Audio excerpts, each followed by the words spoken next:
안녕하세요 여러분, EV스쿨입니다. 제가 이번에 여러분들한테 드릴 말씀은 여러분들 보면은 뉴스에 혹시 보셨나요? 러시아와 중국이 서로 공동 성명을 발표해서 양국의 어떤 긴밀한 협조를 통해서 앞으로 양국의 열렬한 지지를 하자, 서로 뭐 그런 어떤 공동 성명을 발표했다고 하는데요.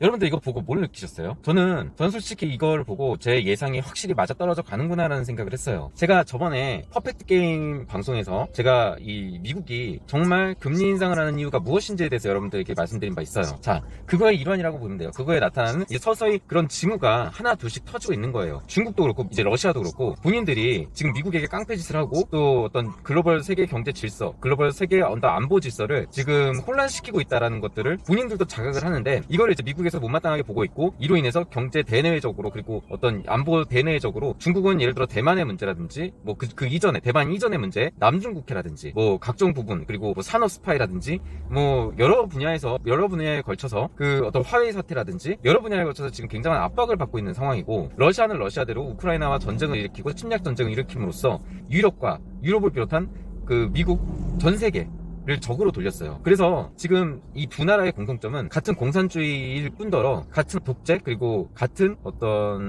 그런 철저하게 고립이 됐어요, 세계로부터. 그리고 제가 지난번에 미국이 금리 인상을 하는 진짜 이유에 대해서 설명드린 바 있어요. 자, 그대로 돌아가는 겁니다. 그대로 중국은 철저하게 지금 외톨이 전략으로, 또 타이든 자이든 간에 지금 외톨이로 지금 진행이 되고 있고, 러시아도 마찬가지로 전 세계로부터 고립이 돼서 지금 점점 고립이 되고, 본인들도 이제 느끼는 겁니다. 미국이 금리 인상을 함으로써 본인들이 아무리 지금 어느 정도 커트를 하고 단절돼 있다고 해도 일정 기간만 이제 버틸 수 있는 본인들의 어떤 남아있는 힘, 남아있는 체력, 그거를 알고 있는 거예요. 그래서 어느 정도 시간이 지나고 본인들은 이제 러시아 같은 경우에는 우크라이나와 전쟁을 이제 일으키고, 우크라이나 전쟁에서 어느 정도 소정의 성과를 거둔 후에 어떤 전쟁 이제 안 하겠다, 뭐 이런 식의 이제 우리는 이제 더 이상의 뭐를 안 하겠다, 뭐 이런 어떤 전 세계에 이제 선포를 함으로써 어떤 세계의 어떤 안정에 이제 어떤 힘을 보태든 그런 선언, 그런 폭탄 선언, 뭐 이런 것들을 이제 할 예정이었는데, 이제 아예 그냥 그런 길을 막아버리는 어떤 미국의 거대한 움직임을 포착을 했던 거예요. 예를 들어 금리 인상을 단행해서 그 금리 인상을 통해서 유동성을 모두 걷어들인 다음에 강바닥에 굴러다니는 쓰레기들을 모두 제거하려는 거예요. 그 쓰레기들은 뭐죠? 러시아라든지 뭐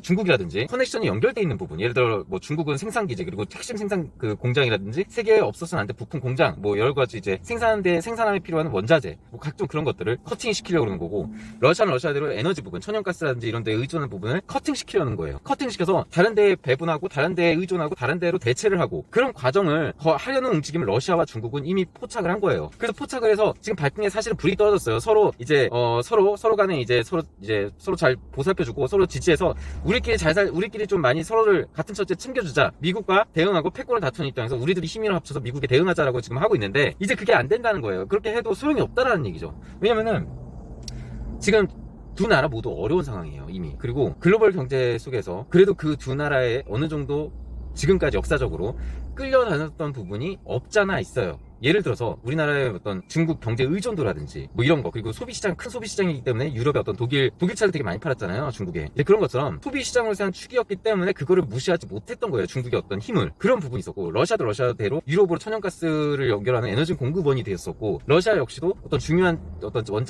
원자재라든지 원료, 그리고 어떤 소비 시장으로서의 어떤 역할을 해왔기 때문에 그런 부분에서 의존을 했어서 쉽게 무시하지 못하고 전 세계가 끌려다녔던 부분이 없잖아 있었어요. 물론 미국은 훨씬 더 위에 있지만요. 그런데 이제는 미국이 주도해서 그 두 나라에 의존되어 있는 부분을 하나씩 잘라내고 있는 거예요. 잘라내고 다른 데 연결시키고, 그 두 나라의 어떤 혈액을 공급한다고 해야 되나요? 피가 돌지 않으면 여러분들 어떻게 되죠? 피가 돌지 않으면 썩어요. 썩고 세포가 죽습니다. 그런 식으로 러시아와 중국이 철저하게 도태되고 고립되고 썩어갈 수밖에 없게 지금 만들고 있는 거예요. 그래서 그거를 이 두 나라가 모르겠어요. 그런 거를 이제 자기들도 이제 서서 위협으로 다가오는 거에 대해서 굉장히 두려움을 느끼고 있겠죠. 그러니까 그렇게 두 나라가 뭉쳐서 어떤 항전의 의지를 좀 표현한 거라고 봐요, 이런 상황에. 그래서 어떤 이런 부분으로 항전 의지를 표명한 것으로 봐요. 그래서 이런 항전 의지를 이제 표명을 해서 어떻게든 이제 중국이나 이제 러시아, 혹은 이제 제가 볼 때는 중국에서 먼저 항전 의지를 표명하자, 예를 들어 공동성명식으로 러시아랑 해서 러시아를 좀 설득시켜서 같이 공동성명으로 미국에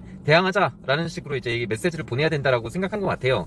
이제 중국이 할 수 있는 카드가 별로 없거든요. 그래서 중국이 이제 러시아도 어차피 어떤 뭐랄까요, 고립돼 있으니까 우군이 필요할 거 아니에요. 뭐 그런 중국과 러시아가 각각 우군이 필요한 상황이니까, 도움이 필요한 상황이니까 서로에게 상부상조한다고 비슷한 끼리끼리들이 상부상조한다고 서로에게 좀 헬프를 요청을 했었는데, 이번 건은 제가 볼 때는 중국이 러시아한테 먼저 손을 내밀어서 하자라고 한 것 같아요. 어쨌든 그런 어떤 공동성명으로 미국의 어떤 메시지를 줌으로써 우리들이 더 삐뚤어질 수 있다, 막 이런 식의 어떤, 우리는 이제 뭉쳐서 자력갱생할 거고 좀 더 삐뚤어지겠다라는 식으로 가려고 하는 것 같아요. 마치 이제 북한처럼 삐뚤어질 때까지 삐뚤어지겠다라는 어떤 벼랑 끝 전술? 약간 그거랑 뭐 그 정도까지는 아니지만 그거와 되게 유사하게 흐름이 가고 있는 것 같아요. 그래서 근데 미국이 아마 콧방귀도 안 낄 거예요. 이렇게 뭐 둘이 뭉쳐가지고 한다고 해서 절대 콧방귀도 끼지 않을 거고, 계속 금리 인상하고 계속 이제 새롭게, 왜냐면 한번 경험했으니까, 이런 사람들이 어떻게,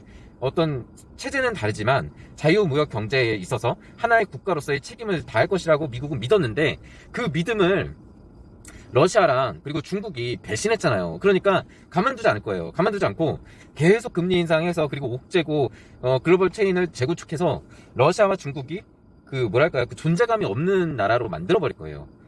기존에 있었던 어떤 중요한 역할을 전부 다 이제 다른 데로 돌리고, 그리고 조금 위축되더라도 그 역할을, 여러분, 그 역할을요, 제가 볼 때는 미국이 해내려고 하는 것 같아요. 그러니까 어떤 거대 국가로서의 그런, 물론 이제 다는 못할 거예요. 다는 못하지만 아마 상당한 부분을 미국이 도맡아서 처리하려고 하는 것 같아요. 예를 들어서 자원 개발 같은 것도 있죠. 자원 개발이라든지 뭐 그런 어떤 지하자원 개발 같은 것들, 그런 것들을 미국이 스스로 아마 지금 계속 찾으려고 노력을 하고 있을 거고, 마찬가지로 배터리도 마찬가지예요. 여러분, 이번에 배터리법 IRA인가요? 뭐 그거 해가지고 바이든 정부에서 이제 새롭게 대외 정책으로 배터리라든지 자국의 어떤 기업들의 경쟁력 강화에 지금 열중하고 있잖아요. 배터리도 우리나라 뭐 그런 어떤 관세라든지 뭐 이런 것들 이제 매기고 어떤 수출 부분에서 되게 많이 제한을 두는 이유가 자국의 기업을 양성시키고 산업을 발전시키기 위해서요. 그게 다 제가 얘기한 그 글로벌 패권 전쟁의 일환이라는 얘기예요. 그렇게 해서 자국의 배터리나 제조업을 강화시킨 거예요. 왜냐면은 지금까지 미국은 금융업과 이런 곳에 이제, 그리고 소비시장으로서의 역할을 했을 뿐이지, 나머지 부분 제조업이나 이런 부분은 다른 나라에 많이 몫을 준 경우가 많아요. 그러니까 저는 사실 이렇게 봐요. 몫을 줬다고 봐요. 그 역할을 다른 나라가 그러니까 미국한테 해준다기보다는 미국이 그 역할을 줬다고 봐요. 그래서 예를 들어 그 역할을 받은 중국과 러시아 같은 경우에도 그런 걸 받은 부분에 해당이 되죠. 그런 부분을 어떤 글로벌 체인, 글로벌 세계 경제 글로벌 체인에 있어서 생산 기지와 그리고 원재료 공급과 각종 이제 할 수 있는 그런 어떤 공장으로서 생산 기지로서, 그리고 생산국으로서 어떤 역할을 할 수 있게끔 해줬더니, 이제 배신을 하니까 중국이 그런 부분을 용납할 수가 없었던 거예요. 그래서 그 부분을 이제 다른 나라 이전할 수 있는 부분은 이전하고, 일단 모든 선진국이 그렇듯이 고부가가치 산업을 해야 돼요. 왜냐면 그 나라의 수준이 있기 때문이죠. 경제 수준과 그 GDP 수준과 그 국민들의 그 수준이 있기 때문에 고부가가치 산업은 다른 나라에 주지 않고 자국이 해야겠죠. 그래서 미국도 고부가가치 산업으로 부각되고 있는 각종 전기차라든지 각종 하이테크, 그리고 뭐 천연자원, 이런 부분에서 계속 많이 열을 올리고 있는 거고, 그런 부분이 다분 이제 여러 가지 문제가 있겠죠. 뭐 외교 문제라든지 그쵸, 정치 외교적으로도 우리나라가 뭐 사실 그 이전 정부에서도 굉장히 많이 밑보였고, 사실 이번에 정권이 바뀌었다고 해서 미국이 결코 이제 갑자기 이제 확 반색하지는 않을 거예요. 냄비처럼. 그래서 미국은 계속 인내를 갖고 꾸준히 지켜보고 일거수일투족으로 모두 기록을 한다고요. 그런 나라예요, 미국이. 그런 나라라고요. 왕이 없는 나라잖아요, 미국은. 미국은 왕이 없는 나라예요. 왕이 없이 개인의 자유를 존중하면서 스스로 만들어낸 나라가 바로 미국이에요. 그렇기 때문에 많은 생각을 하고 모든 걸 다 지켜본단 말이에요. 그래서 한 번에 다 예를 들어 한국이 정권이 바뀌었다고 해서 그 정권이 많이 이제 친미국적인 부분에 많이 한다고 해도 그 부분을 선뜻 손을 내밀지는 않는다는 얘기예요. 그 부분이 많은 노력과 시간과 이런 노력에 걸쳐서 되는 거지, 그렇지 않고서는 쉽게 어떤 이권이라든지 어떤 중요한 핵심 결정 사항이 있어서 고려해주지 않는다니까요. 그래요, 보통. 여러분들이라면 어떻게 하겠어요? 여러분들이라면 그동안 계속 밑보이고 말썽거리고 속썩이고 그러다가 갑자기 자기들이 아쉬울 때 아우성 치고 이것 좀 해달라 그러면 해주겠어요? 쉽게? 안 해줘요. 그게 어떤 큰 건일수록 더 그렇잖아요. 사람이 신뢰가 있어야죠. 그러니까요. 그래서 아마 그런 부분에서 자국의 어떤 산업 경쟁력이나 이런 걸 많이 높일 거고, 그런 부분에서 일단 정치 외교적으로도 그런 오랜 기간, 장기간에 걸친 노력이 중요하다, 꾸준한 노력이 중요하다라는 거를 이제 말하고 싶었던 거고, 그리고 미국은 앞으로 이제 다른 나라가, 그러니까 파월도 얘기했잖아요. 당분간 이제 글로벌 가게나 기업들이 모두가 힘들어질 거다라는 그런 시간이 올 거다라고 한 이유가 그럴 수밖에 없어요. 왜냐면은 미국과 중국 패권 전쟁에서 이제 서로가 이제 각 그 뭐랄까요, 큰 거인들끼리 어떤 싸움이잖아요. 근데 그런 싸움에서 이제 약한 나라들은 당연히 피해를 볼 수밖에 없어. 그 나머지 부차적인 주변 국가들은 피해를 볼 수밖에 없는데, 그런 거를 물론 당연히 더 큰 피해는 상대 국가, 그러니까 상대편 거인 적들이 많이 받겠죠. 하지만 약간의 그런 어떤 부수적인 피해도, 파급 효과도 미치지 않을 수가 없기 때문에 당분간은 좀 어려움을 견뎌내야 된다고, 그래서 그런 의미로 말한 거예요.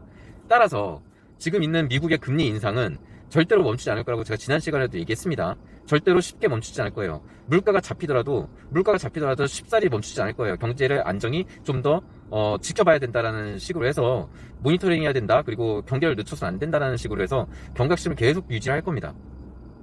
제가 얘기한 패권 전쟁이기 때문이에요. 그래서 계속적으로 그렇게 충분히 웃진다고 생각했을 때 그때서야 푸는 거지, 당장은 풀지 않을 거예요. 물가가 잡힌다고 해서. 그래서 오래 갈 거라고 제가 얘기했잖아요. 아주 오래 갈 거라고. 이거는 그냥 비단 물가를 잡기 위한 게 아니라고. 그것뿐만이 아니라고요. 그것도 물론 하나의 중요한 요소 있긴 하지만, 그거보다 더 큰 어떤 미국의 전략적인 그런 계획이 들어가 있는 거예요. 그래서 제가 볼 때는요, 아주 어떤 큰 사건이 필요해요.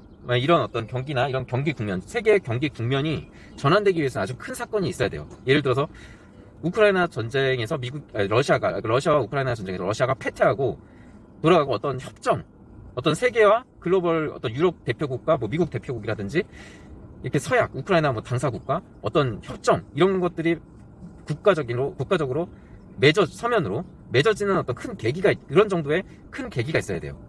그런 정도의 계기가 있지 않고서는 우리는 계속 이렇게 가야 돼요. 이렇게 가도 사실 살 수 있어요.